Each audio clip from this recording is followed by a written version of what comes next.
Look who's here.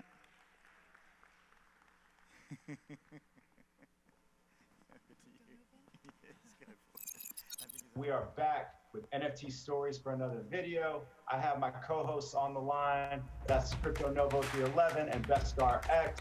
All right, let's do this. Let's go! Let's go! That's why we're walking around or talking with these AR filters right here. I'm me. Let's connect. And you guys like, fuck yeah, this guy looks legit. Let's do this. I've never seen anyone look like, what do you mean? That doesn't look anything like me. Man, look. Yes, sir. They don't even know who I am yet, right? You made me want to go and put music out and see what it felt like. Able to see other people trying to make a voice. I'm bringing the culture to the blockchain.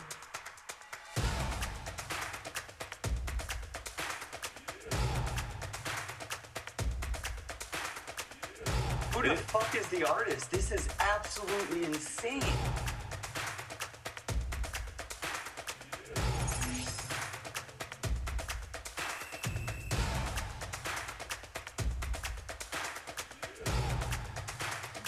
That is the future. This is just the beginning. Welcome, all my aliens, apes, and zombies. Crypto Novo. Here you go. Right there, right for you. Crypto Novo. Yeah, let what's me up? talk to you for a little bit. Yeah, what's going on? People are digging your NFTs. I appreciate that. Tell me about like how you got in this game, like for the history, for people who have no idea who you are. I started as a teacher about 21 years ago, and every teacher has a side hustle, and my side hustle is NFTs. And I don't know, it got me on stage where I'm at today. And what? And how many NFTs have you sold, and how has your life changed? My average buy-in on CryptoPunks was about $200. I used an entire teacher's paycheck and bought 12 of them after I ran it through the family, and they gave me the okay to do it. And all of that was based on the education I learned on Discord, where I hopped in on the CryptoPunks Discord, and they taught me everything I needed to know about MetaMask, how to get your wallet hooked up, and NFTs. Right. What do you want people to know just about the whole NFT space and for you as an artist? This is a great equalizer for anyone, all right? I have some friends backstage that are gonna come out here, we're gonna dox them in a couple minutes, and they're gonna tell us how it changed not only their lives, but also their careers. So this is a great equalizer. It's a level playing field for anyone who wants to enter the game, but you just gotta put the hard work in. Right, you just gotta be creative, right? And go for it. Well, listen, I'm gonna allow you to take it away and bring out your buddies, and we just wanna hear more about your NFTs and Excellent, I appreciate it. Thank you things. very much. Well, welcome Radio City Music Hall. If you haven't known, I am Crypto Novo, and I am full Metaverse, if you can't tell by now. How did I get to this point? Well, as you just heard, I was a teacher up until about a year ago. I'm full Metaverse all the way from my CryptoPunk hat down to my artifact sneakers. Heck, even these clothes I'm wearing today on stage, you can find them in Decentraland's The Novoverse. So not only is it in real life, but it's also digital as well. How did I get to this point? As I said before, every teacher has a side hustle. Mine was NFTs. Well, through that, my relationship with my best friend over 35 years, who's backstage right now, Beskar X, he is not only a marketing genius, but a technological guru. And I asked him, how can I still be a teacher by day and Degen at night? But I had to remain anonymous, because I didn't want to have any interference in the classroom. So he had a simple solution. He says, let's use an AR filter. I used it to stream live because I wanted to educate others about the NFT space. So I was able to use AR technology to remain anonymous so I can still teach in the classroom. Fast forward to today, where I have friends backstage, and we're going to bring them out here in a minute. And those friends use digital identities to promote not only their careers, but their lives as well. So before I bring them out here, Radio City Music Hall, I need your guys' help, all right? This space moves so fast. Sometimes it's equated to dog years, where 1 year equals 7 years. Heck, if you turn off your computer for 1 day, it's like missing an entire week. So we're not gonna give my friends a round of applause when they come out here. We're just gonna give them one clap. Just one clap. But we have to practice before they get out here, all right? So I need everyone to open up their hands just like an alligator, just like this. On the count of 3, you're gonna clap. Ready? 1, 2, 3. Woo! Let's try that again. Ready? 1, 2, 3. One more time. Ready? 1, 2, 3. Backstage, I want to bring out my best friend of over 35 years. This is the technological guru I was talking about. Marketing genius right here. We're going to give one clap, just one clap to my best friend, Beskar X. Ready? 1, 2, 3. Thank you, Beskar. Up next, JRR Token. JRR Token, come on out here, my friend. I met him at Burning Man VR. Yes, VR. He passed me to the digital doobie, and we met for the first time there.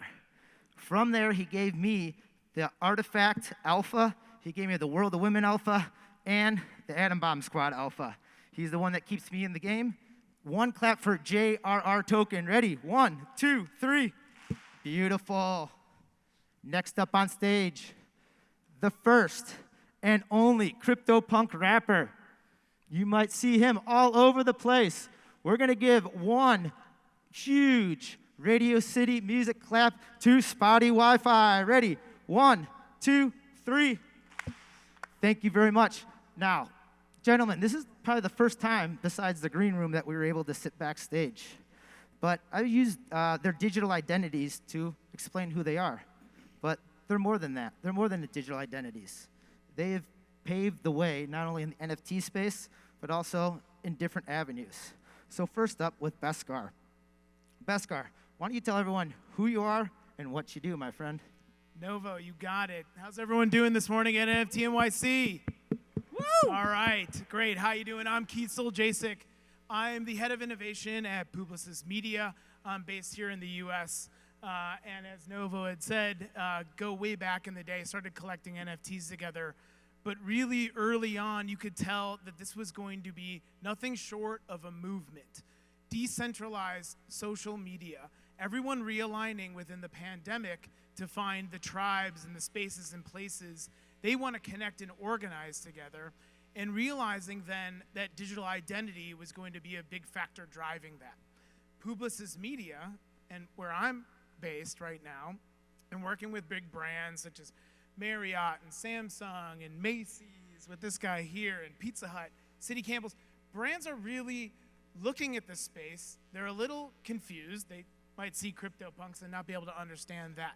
But they understand identity, and they understand brand identity and what it means to have an identity and connect with their consumers in this space. So now, as head of innovation and where we're pushing brands forward at Publicis Media into the Web3 space, it's into the blockchain and into the applications and the practical applications of utilizing the blockchain, digital identities to drive us forward into the metaverse. So I'm very happy to be here with my friends today, and we're going to get to know a little bit more about our digital identities. Thank you. And I called them Beskar X for about 2 years, and it's almost like the, I don't know, new version of Romeo and Juliet, where we were working at opposing or different agencies. I'm currently at Vayner NFT, and him with Publicis Group, and I didn't really know how the corporate world worked, because we talked every single day, we passed ideas back every single day, but we wanted to make things still remain professional. During that time, I was able to, through Beskar, able to meet JRR Token through in VR. They're again using the technology that was presented to us during lockdown and meeting new people. And we were able to sit down in a bunch of bags and talk to like Microsoft execs. So JRR Token, tell us a little bit about your digital identity and how that kind of works into kind of what you're doing with your 9 to 5 today. Yeah, absolutely. I've known Keith for a long time, and he introduced me to Novo in the metaverse, literally inside of virtual reality, and it started some journey that we're sitting on stage right now here, which is blowing my mind right now. It's amazing how fast this space moves. But I've always been into creative technology, emerging technology space, and that is my job. It's a wonderful job to be able to play with the latest and greatest toys, but a critical part of my job is weaving that together with brands and helping them evolve into these new spaces. And when I saw Web3 coming along, and with the help of Novo and what they were doing, there was this, immediate excitement about this is absolutely the future, and I wanted to invest a lot of my own time, a lot of my own money into learning about it, becoming an expert, most importantly, becoming an authentic member in the space. What I didn't want to be, which is at the time, I'm now, I didn't say where I worked, but now I work at Sweet. I was working at an agency, sister agency to Keith. And now I'm full-time at Sweet.io, helping brands get into the space. But it was important for me to be a very authentic member of the community, of the Web3 community, and making sure that I knew what was going on, that I wasn't just a brand or an advertising person coming in from nowhere and wanting to, infiltrate. I really wanted to become a member of the community, a member of Atom Bomb Squad, a member of CloneX. And going on this journey together, we learned about what it meant to be part of this community, how to build inside of this community, and then taking those learnings to my day job and making it my career, which is wonderful. I'm sure a lot of people here are wondering, how do you get into Web3 full time? And participating, being involved is the key to do that. But having a digital identity, being an avatar, not being Andrew Klein / Dr. Klein, as my Web 2 world is. My Web 3 me was J.R.R. Token, and allowed me to create this amazing narrative and opportunity to get very close into the space, and then start bringing brands in, working with Campbell's and Macy's, which is where I first met Sweet, and now full-time at Sweet, working with some incredible brands. So bringing them into the space in very true and meaningful ways. I'm excited to tell you about that a little bit more. Thank you, J.R.R. Token. And then finally down at the end, Spottie Wi-Fi. We go way back before Spottie Wi-Fi, and we had the opportunity to actually give away 150 punks as part of Pranksy's raffle. And that was, man, a year ago. It feels like ages ago. So how about you introduce who you are and, a little bit about Spottie Wi-Fi and where Spottie Wi-Fi came from. New York City, how you guys doing? So I go by the name of Spottie Wi-Fi. I am the best and the only CryptoPunk rapper alive. And emphasis on the only CryptoPunk rapper alive. And so basically, I bought my CryptoPunk February 23rd of last year. I didn't know what a CryptoPunk was till I met Novo. Started seeing Mark Cuban saying they're the rookie card of NFTs, they're priceless. And so I said, you know what, I'm gonna buy one of these, take a chance. My CryptoPunk has spots on its face. That's what makes it rare. There's 10,000 CryptoPunks, 124 of them have spots. But it was an undervalued trait because people aren't necessarily looking for representation on the internet by something that has spots all over its face. So I saw it as being undervalued. I bought it. And then I started seeing, if you have a CryptoPunk, people will follow you. They'll listen to you. They'll add you on Twitter or whatever. Even if you don't know what the hell you're talking about. It doesn't matter. It signals to the world that they should get in tune. And as a musician, as a rapper, I said, that's interesting because you're always trying to figure out how to get someone to listen to your music. So I said, nobody's doing anything musically with a CryptoPunk, but I'm gonna do it. So I gave him a name. I started calling him Spottie Pippin. People thought that was funny. Then I said, well, that's his legal name. His stage name is Spottie Wi-Fi, and he's a rapper, and he has a backstory. And I recorded an album, a concept album, telling his story through music, and sold the album as an NFT in August of last year. It sold out. It did well. And at the time when I was doing this was, super nerdy thing to do. Other artists said, this is a gimmick. This guy, this guy sucks, whatever. This is goofy. This is not gonna last. And now you have Snoop Dogg, with an alter ego named Dr. Bombay, which is his Bored Ape. Timbaland, Grammy Award-winning multi-platinum producer, has a Bored Ape and an alter ego. Universal Music Group signing a licensing deal with 4 or 5 Bored Apes to make music. And so that's sort of my origin story, is sort of embracing that digital identity and creating a musical persona or brand around it. And Spottie, you saw the future even before we all started calling it the metaverse, right? And my background is in VR and AR and building brand experiences, immersive brand experiences, spatial brand experiences that don't go up and down and left and right. And this is the future of digital experience, right? And you're seeing it now, and certainly Facebook has reinvented itself as Meta and sees that as the future of digital connection. Now, here in the NFT space, though, ownership is incredibly important to digital identity. And having that ownership over your identity, you mentioned the rookie cards of the metaverse, right? This is what it actually is. And the brands you're seeing, the CryptoPunks, the Bored Apes, the CloneX's, the Cool Cats. Shout out to every NFT collection here doing PFPs. The future is in spatial computing and in the metaverse. And for brands, this is what they're seeing crystal clear, okay? And again, the content of the future is not going to go up, down, and left and right. You will be living in it. You will be your avatar. It can be anything you want. And what's great about NFTs and how it's really connected back digital identity is the choice is yours. You can be a punk, you can be an ape, or you can be a creator who's so inspired that you can create your own collection of identities for the metaverse. And really, this is something brands see crystal clear. How are they going to show up in this space? How are they going to communicate with their consumers? And what kind of space and place do they need to occupy to make it inclusive, to make it welcoming for these digital identities? Because, hey, we can show up as anybody. Speaking of digital identities, Beskar created AR filters. And the AR filters is a way that you can make a voice for yourself while remaining anonymous. And during one of our live streams, we were able to mint some Clone X's. And with that, we have a digital doppelganger. Look at this, almost looks exactly the same. And we minted that live action. JR Token, maybe you want to talk about that digital doppelganger and how, how it's maybe progressed your career. Yeah, I mean, I use it. That's my LinkedIn. If you find me on LinkedIn, that's what I've been using. I was playing around with this AR technology very early on when we started, using some non-NFTs, but then I found my forever PFP through the Clone X and this beautiful, handsome robot Clone X. But that was something that not only became the identity that I'm using, but obviously the key to a lot more, right? The access to a community and access to a club.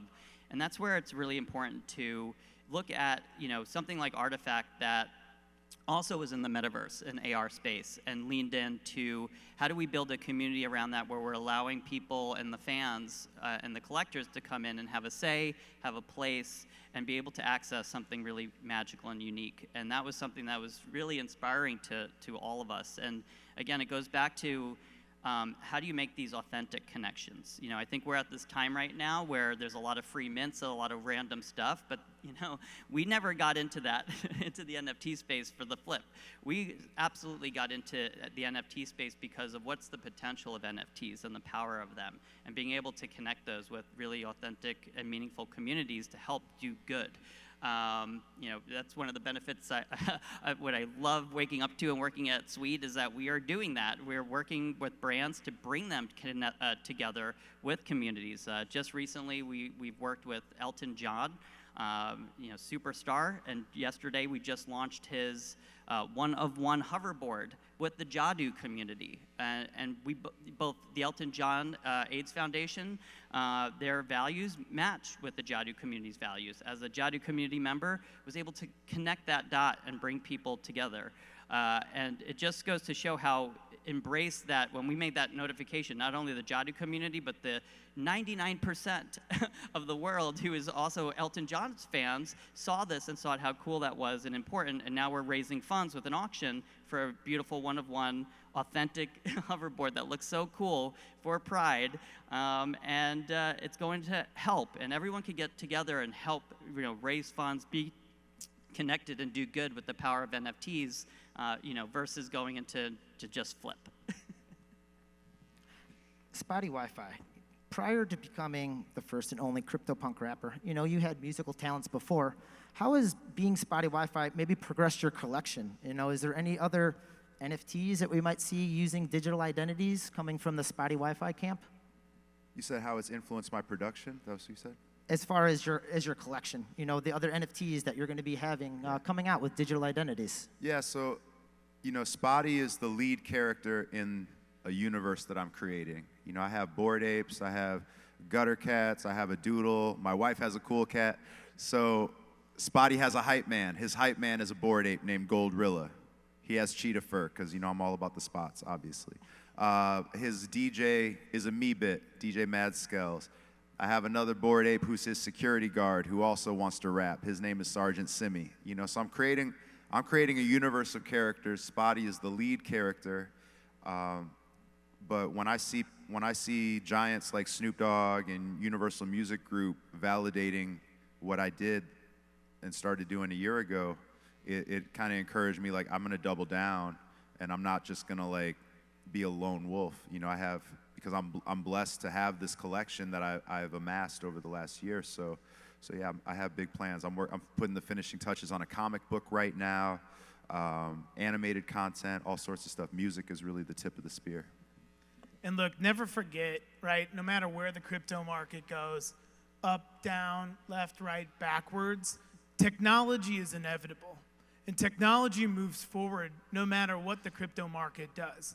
And so the things you're seeing today that might seem weird, like when we were taking pictures of our food over 10 years ago, are going to be extremely commonplace. So if you're sitting here today, the refrain, you're still early, okay? So keep an eye on the space, keep an eye on the technology that evolves, and do everything you can to support in any way you can. Participate. That is the key. That's why we're here. This is how we got on stage at Radio City Music Hall, because we just participated and got involved and had only good intentions in that participation. And we need you guys to participate right now. We're running a little short on time, but I want to thank my friends up here, and we're going to give them one clap, starting with Spottie Wi-Fi on the count of 3. Ready? 1, 2, 3. Awesome. Right about JRR Token, one clap for him. Thanks, JRR. 1, 2, 3. And Beskar X, my friend, let's give him one solid clap on the count of 3. Ready? 1, 2, 3. This last clap is for the NFT community. It's not about Crypto Novo. Crypto Novo is the aggregation of all my friends and followers. So this last clap is to the NFT community as a whole. So open those hands up, just large like an alligator. And the count of 3, this one is for the NFT community, because you can't spell community without unity. Ready? 1, 2, 3. Thank you. I'm Crypto Novo. Stay positive and love life. Peace. Peace.